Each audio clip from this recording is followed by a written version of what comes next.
বাংলাদেশের সঙ্গীত অঙ্গনে দুই উজ্জ্বল নক্ষত্রের নাম রুনা লায়লা ও সাবিনা ইয়াসমিন। নিজেদের কণ্ঠের প্রতিভা দিয়ে জায়গা করে নিয়েছেন সর্বস্তরের মানুষের হৃদয়ে, উপহার দিয়েছেন অসংখ্য জনপ্রিয় গান।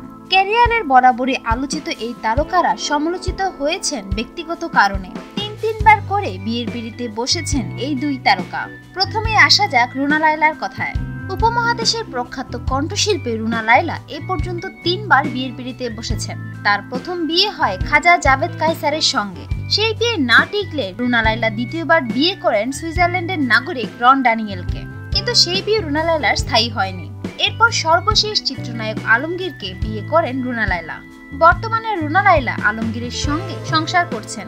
সাবিনা ইয়াসমিন, আরেক প্রখ্যাত সঙ্গীত শিল্পী সাবিনা ইয়াসমিনও 3টি বিয়ে করেছেন। তিনি প্রথমে বিয়ে করেছিলেন আনিসুর রহমান নামের এক ব্যাংকারকে। তার সঙ্গে বিবাহ বিচ্ছেদের পর নৃত্য পরিচালক আমির হোসেন বাবুকে বিয়ে করেন।